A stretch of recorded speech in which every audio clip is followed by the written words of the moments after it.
Police search warrant! Police search warrant! Police search warrant! Police search warrant!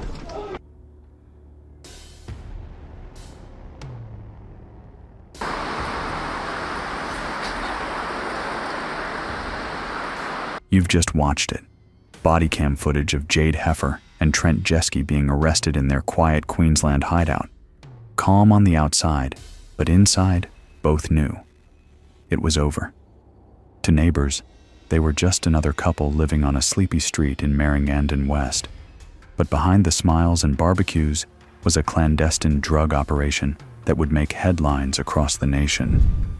Jade Heffer, once a bright-eyed teen from Toowoomba, and Trent Jeske, a small-time tradie with a taste for fast cash, were running a methamphetamine lab just meters from where children played.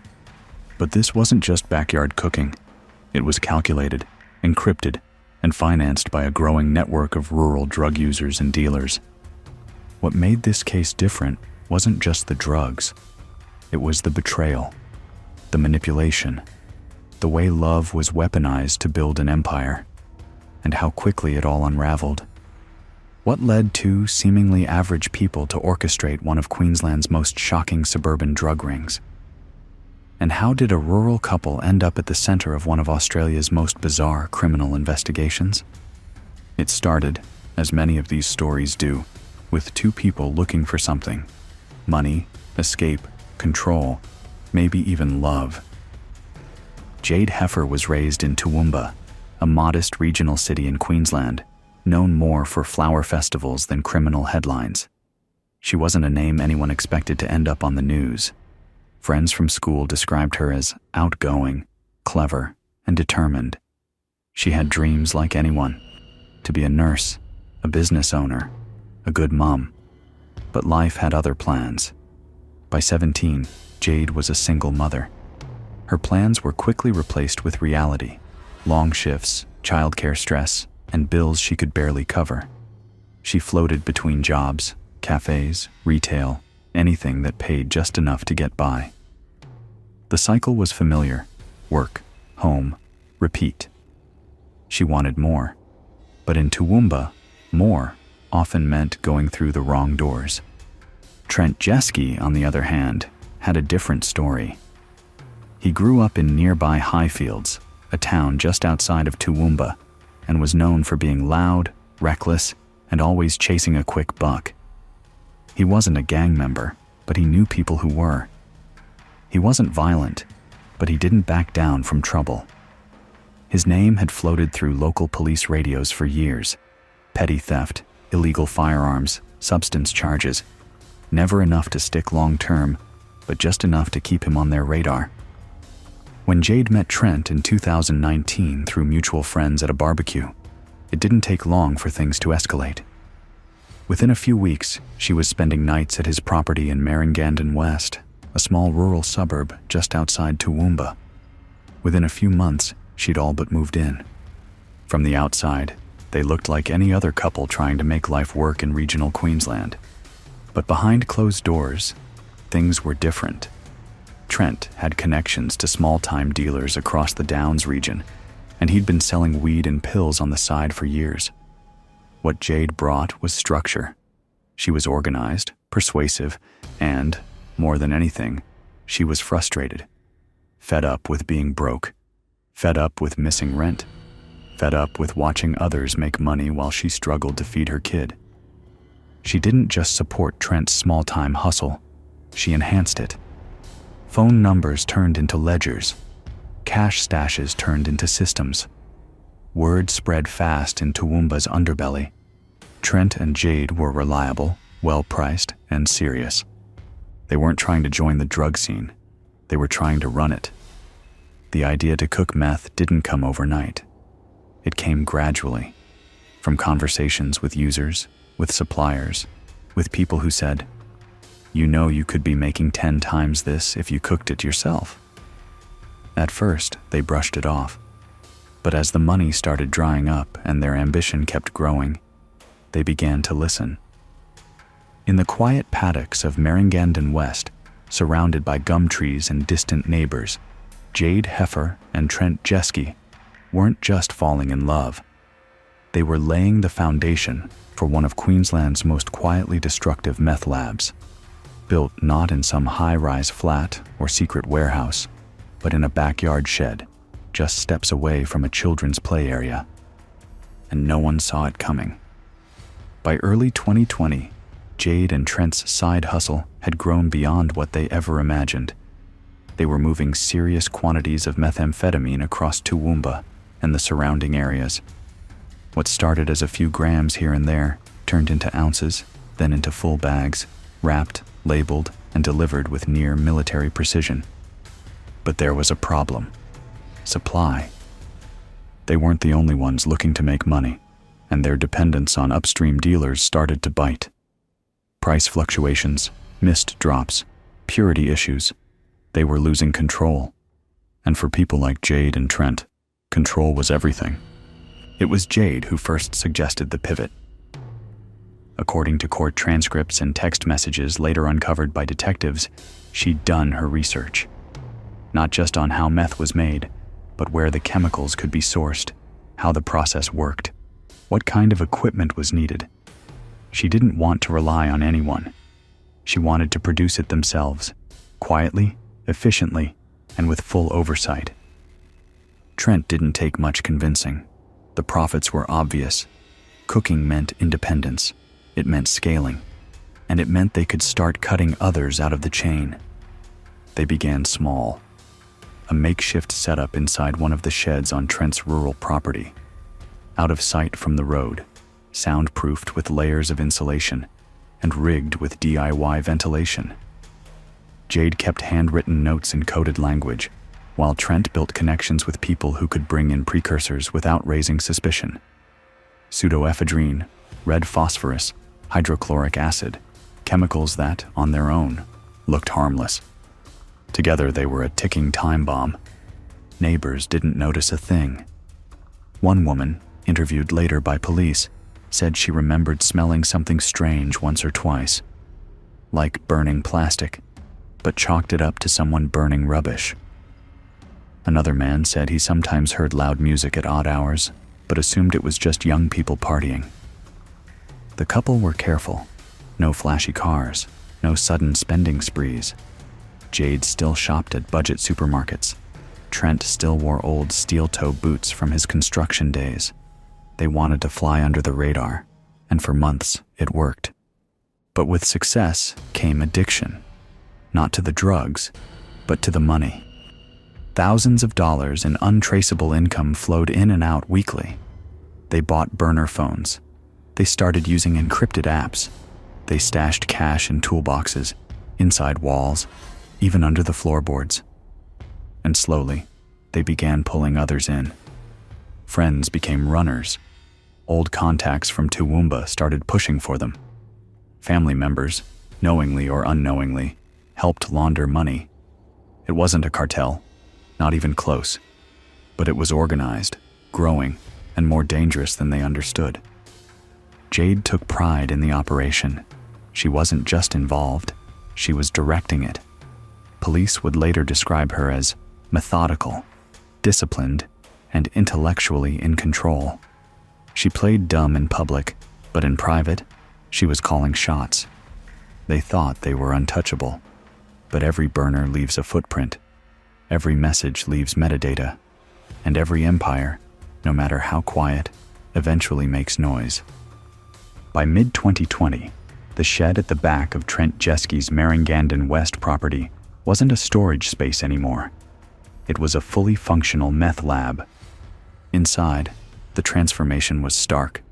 Metal shelves lined with glassware, canisters and tubs marked with chemical symbols, industrial-grade scales, gas burners, DIY extractor fans screwed into the corrugated iron walls.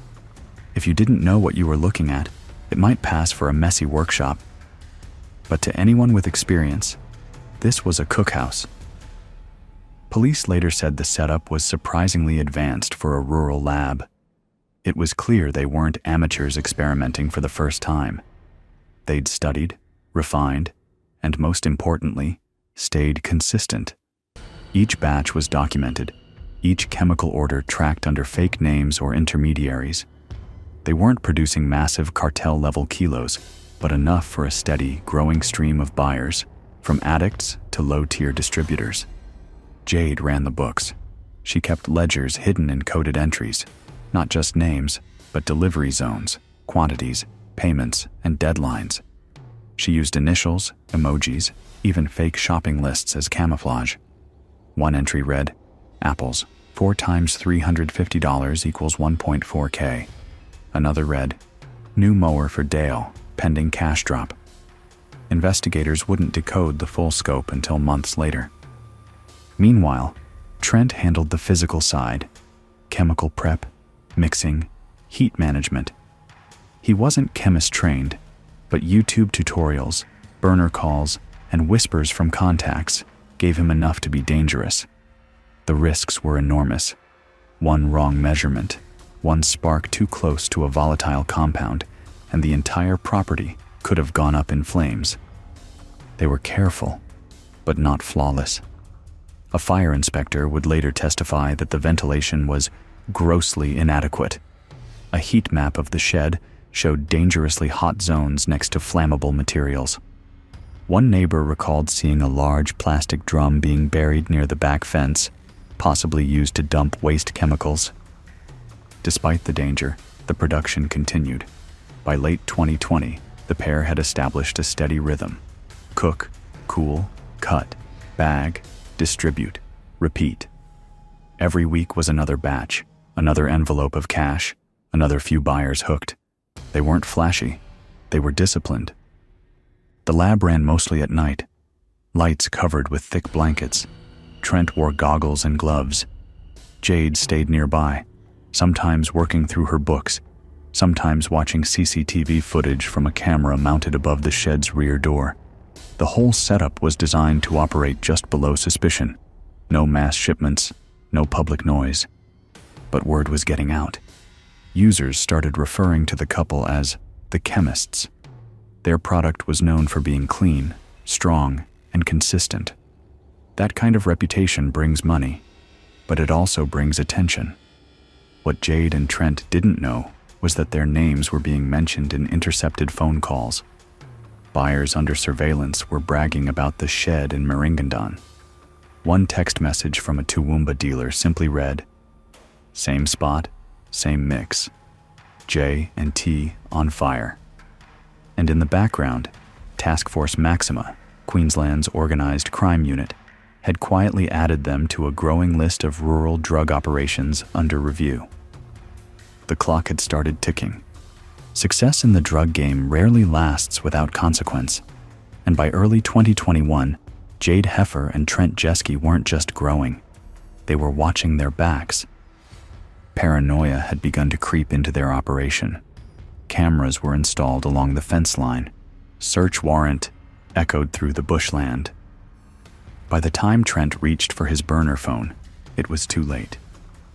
Jade was found in the living room, barefoot, halfway through her first coffee. Calm, composed, she asked if she could put her child in the next room. Trent was in the shed, covered in dust and chemical residue. The lab was still warm. The raid was the result of months of surveillance and intelligence gathering. The search team included forensic chemists, digital analysts, and drug squad detectives. What they uncovered wasn't just a meth lab, it was a full ecosystem. Inside the shed, glassware, heating plates, volatile chemicals, used filters, gloves, protective masks, and 2 completed batches ready for packaging. Alongside them, a whiteboard with codes, reminders, and initials that would later be used to map out their customer network. On a shelf above the lab bench sat a children's lunchbox filled with cash.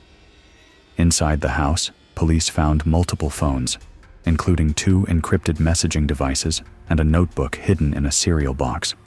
A loaded firearm was recovered under the master bed. Jade's laptop contained spreadsheets disguised as budgeting files, rows of numbers that correlated perfectly with intercepted drug transactions. It was everything Task Force Maxima needed, but the real damage came from the people closest to them. 2 former associates, arrested separately weeks earlier, had already given partial statements. They detailed deliveries, collections, even alleged threats from Trent when deals went wrong. One claimed Jade had coached him on what to say if questioned by police. The pair were supposed to stay quiet. Instead, they gave up the operation to save themselves. The press moved fast. By the afternoon, headlines were already online. Rural Queensland meth lab busted. Couple accused of running major ice operation. Their mugshots circulated through national outlets within hours. For those who knew Jade, the shock was real. She wasn't what they imagined a meth cook to be. She looked like a teacher, a young mum, someone you'd see at the shops. But in reality, she had been one of the most organized players in the region's drug trade, quiet, strategic, and always 2 steps ahead. Until she wasn't. Both Jade and Trent were charged with multiple offenses: producing dangerous drugs, trafficking, possessing proceeds of crime, weapons offenses, and endangering a child by exposing them to harmful substances. Bail was denied. The forensic analysis would take weeks, but the evidence was overwhelming. Every document, every phone, every coded entry. It painted a clear picture of a partnership that wasn't just criminal, it was calculated. What began as a quiet relationship in a country town had turned into one of the most significant meth busts in regional Queensland that year. The only thing left was sentencing. The trial began months later at Toowoomba District Court, drawing attention far beyond the region. Reporters lined the courthouse steps. Locals came to watch. For many, it was surreal. 2 ordinary faces now etched into Queensland's criminal history. Jade Heffer entered the courtroom dressed simply, her hair pulled back, expression neutral. Trent Jeske looked heavier, quieter, as if the weight of the entire operation had finally settled on his shoulders. The prosecution came armed with over 2,000 pages of evidence: digital forensics, phone records, witness statements, chemical reports, and surveillance data. In court, they laid out the timeline, step by step, showing how Jade and Trent had moved from users to dealers to full-blown meth producers. The footage of the shed was played to a silent room. The chemicals, the cash, the chaos.